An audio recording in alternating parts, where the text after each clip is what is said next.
Today I'm going to preview many of the questions you will encounter on your Unit 3 test. I am not dividing this test into parts. Problems will be intermingled with comprehension questions. There are also more reading-based questions on this test, which is appropriate. Much of the unit really focuses on applying the analysis you learned in Units 1 and 2 to different kinds of markets, including the labor market and issues of market failure. There are 65 questions altogether, but the last 5 of these are extra credit, so there are 130 possible points, with each question worth 2 points. 112 will be a perfect score, so you get 4 free questions, not including the extra credit.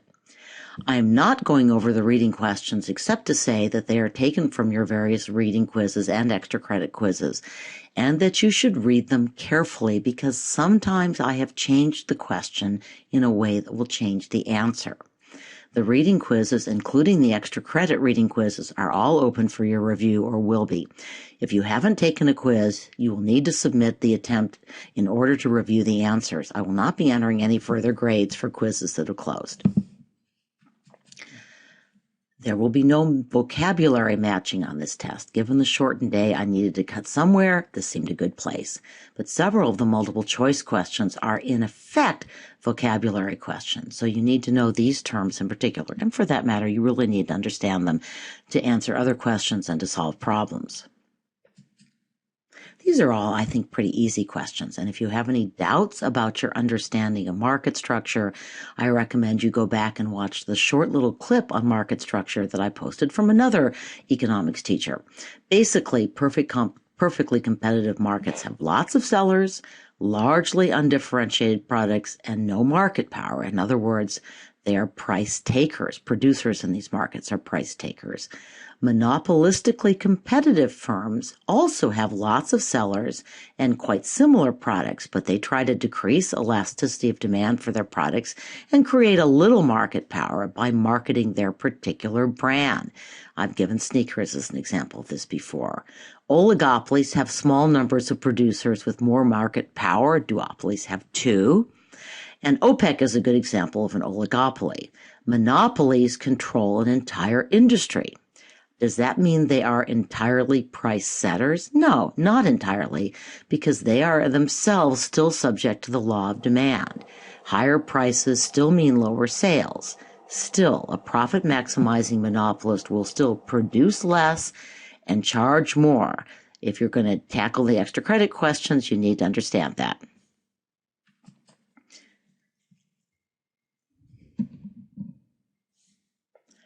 Whoops. So, I'm sorry, I had my notes here say this graph gives the answer. I was thinking, what question? The question is on the slide. What happened to equilibrium price and quantity when cotton farmers took backhoes to their fields and dug catfish ponds? In other words, we're looking at an example of a perfectly competitive market that is moving toward long-term equilibrium. And again, the graph gives the answer. Just for review, note that these 2 actual graphs support the theoretical graph.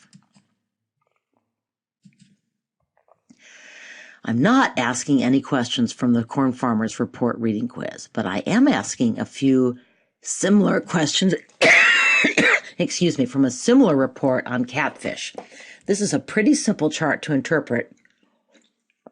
Easier, I thought, than the chart from the Corn Farmers Report, which is one of the reasons I'm using it. Make sure to read the question carefully and make sure you are looking at the catfish row and not the all fish row. Basically, the term that they use for investment actually is fixed costs. Now, you saw this slide on my podcast, and the chart is a little confusing. I tried to fix that. The top figure is total cost per pound, or average total cost. The bottom figure is marginal revenue, or, since this is a perfectly competitive market, price per pound. Notice that the price per pound of catfish is the same for all producers without regard to their cost structure. Again, they're price takers. So that label total revenue is misleading, but I'm not clever enough with my Picasso program to get rid of it. So the top figure is average total cost, bottom figure is price or marginal revenue.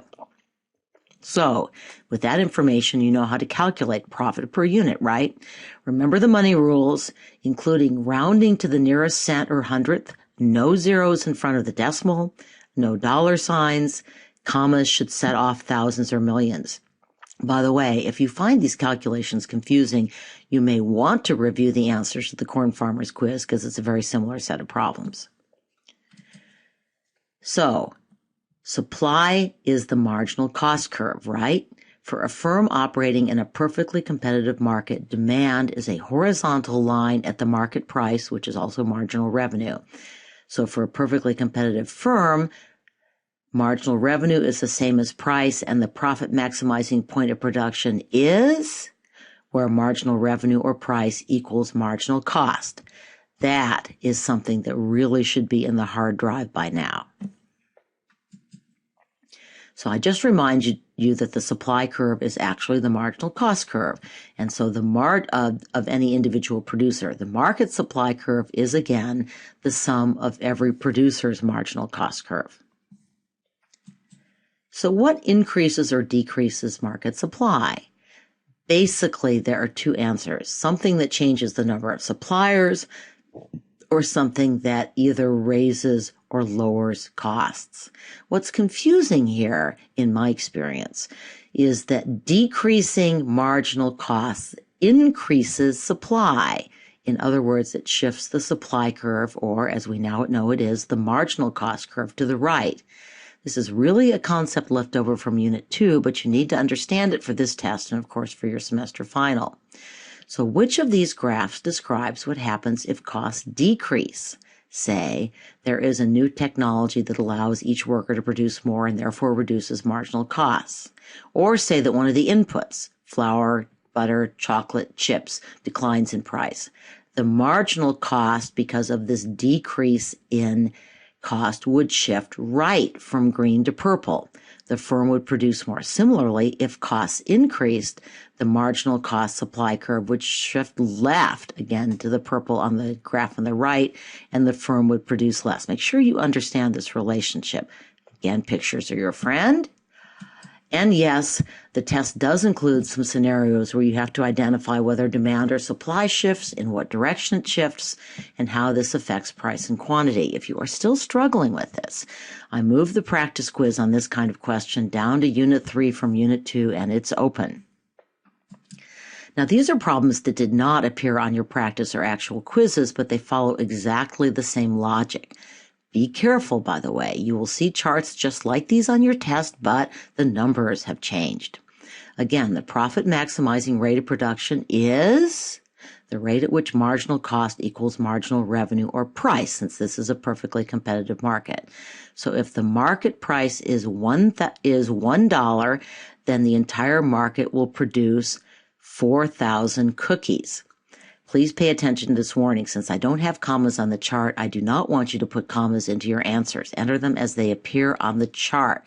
This instruction will appear on the test. It's a variation, not from our money rules because this isn't money, but I do have you put in commas when you're entering dollar amounts. So, how many cookies will each individual cookie supplier produce, assuming, which probably wouldn't be the case, but assuming they all have a similar marginal cost structure? Again, they produce where marginal cost equals price. That happens at the point where each will produce 1,000 cookies. Profit per cookie is price minus average total cost. So the profit per cookie at the profit maximizing point of production is going to be the $1 price minus 55 cents, the average total cost, or 45 cents per cookie. But to get the profit, you have to multiply that 45 cents times 1,000, and you'll get, I'll let you do the math. In this market, firms are still making an economic profit, so new firms are going to enter. At what equilibrium price are all profits eliminated? This graph should remind you equilibrium occurs when price equals marginal cost equals average total cost, something you do need to know for the test, not just to solve the problems. So where does that point occur? At a price of $75, which is the point where price equals marginal cost equals average total cost. And at that point, each producer will produce 800 cookies, but the market will produce 5,000. Basically, there are more producers producing fewer cookies at a lower cost. This is the graph that appears on your second competitive markets quiz, and it is not the graph that will appear on your test, but the test graph is very similar. The graph on your test will also have an average variable cost curve, and once again, I'm asking you just to ignore it. For some reason, I just could not find a graph like this that I could put into the test or the podcast that left off that average variable cost curve. So how many units will the firm produce? It produces at the point, again, where marginal revenue or price equals marginal cost. That's 200 units, right? Profit per unit is, again, price minus average total cost, or 16. 16 times a quantity of 200 is 3,200. And note that when you entered this in your second competitive markets quiz, you did need a comma after the 3 and, of course, a 0.00 to go to the hundredths point.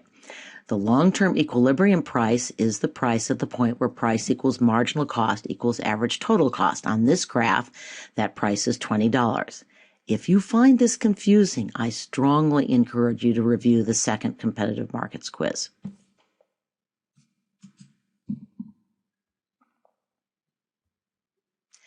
So I talked only briefly about monopoly pricing and profit maximization, and I told you truthfully that the hard parts would be extra credit questions on the test. These are the hard parts.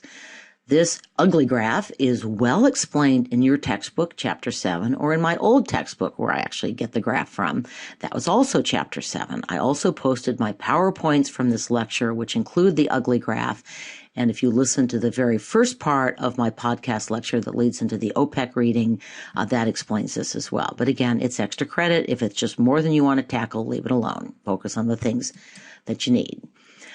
Okay, marginal revenue product is the most fundamental concept in the economics of labor markets. Make sure you understand what it means and how to calculate marginal revenue product. You also need to understand how it relates to marginal physical product, to wages, and to the demand for labor. So why do workers require higher wages to supply more labor? Why do employers demand less labor at higher wages? In other words, what concepts from Unit 1 and 2 kick in here? I talk about this point in my labor market lectures, and it showed up in the labor market quiz. That will be open for your review. If you're feeling confused about that, good place to go for review. The key here is to remember that productivity, by the way, the key to answering the question on the slide, how does productivity affect wages and employment? Productivity is the same as higher productivity is the same as increased marginal physical product, which, since marginal revenue product is marginal physical product times price, also means increased marginal revenue product unless for some reason the price is dropping dramatically. The labor demand curve is, again, the marginal revenue product curve, right?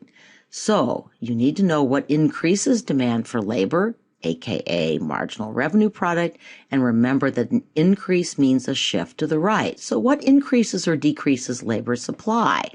We've talked about one example, which is the entry of immigrant labor, or laws that make it harder for employers to hire immigrants. You won't always have a graph to look at when you answer a question about this, but you can always draw one, right?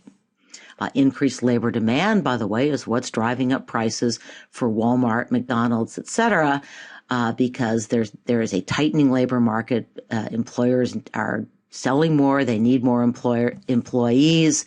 Not as many people are willing to supply their labor at lower rates, so wages are finally going up. Here's a graph that shows the relationship between productivity and employment. Note again that more recent trends are troubling, but this graph cuts off in the middle of the most recent recession. Generally, higher productivity translates into more jobs. And here's a chart I didn't show you, probably should have. It shows U.S. wages and productivity from 1973 to 2012, and also shows why this recent sluggish recovery has been a cause for concern. Wages rose more slowly, although as we've seen, there are signs that wage increases are picking up. Okay, you've seen these charts before, and I talk about how to fill in these blanks in my second labor markets podcast lecture. If you're confused, you can review the labor markets practice quiz or actual quiz. And again, this will be open on Tuesday afternoon as soon as I've recorded any last minute grades. So by the time you're hearing this podcast, they should all be open. You may well be defending a higher minimum wage in the third paragraph of your point-counterpoint essay. That is fine. But you will still need to understand the basic microeconomic objections to price floors. If the minimum wage is set below the equilibrium wage rate, it becomes irrelevant. Employers will have to pay more than the minimum wage. But if the minimum wage is set above the equilibrium wage rate, if it is a price floor, then it will create a labor surplus. Some workers will get a raise and keep their jobs. They'll be better off. Some workers will lose their jobs and they'll be worse off. Some new workers who would have liked to supply labor at the higher rate will not be able to find jobs. They may be better or worse off, depending. The market surplus is defined as the distance between D, the labor demand, and S, the labor supply. You will have a graph like this on your test with numbers, so you'll be able to calculate the labor surplus. I recommend you review the first government intervention quiz, which tested your understanding of these concepts. You didn't blow off that lecture just because it went on for 20 minutes on a Friday, did you? At any rate, make sure you understand the questions on the reading quizzes, which you should have just finished. Good luck. This is your last unit test. The macroeconomics topics I will address all too briefly our last few days will appear on the semester final. See my announcements about your 2-day semester final. If you have a sports event scheduled for one of those days, I highly recommend you take that portion of your final semester exam ahead of time. That way, the last day of class, you'll just get to celebrate and you'll be done, right? Good luck. By the way, be prepared to encounter readings that describe examples of these forms of market intervention, both readings you've already been quizzed on and some that you haven't. One question that I'm using for 2 questions is Gregory Mankiw's article about the earned income tax credit. It's up on Moodle, and I'm hoping you'll read it for your minimum wage essay anyway. Again, good luck. Sorry, that last bit was tacked on after I talked about announcements. Good luck on your Unit 3 test, on your semester final, and on the rest of your lives.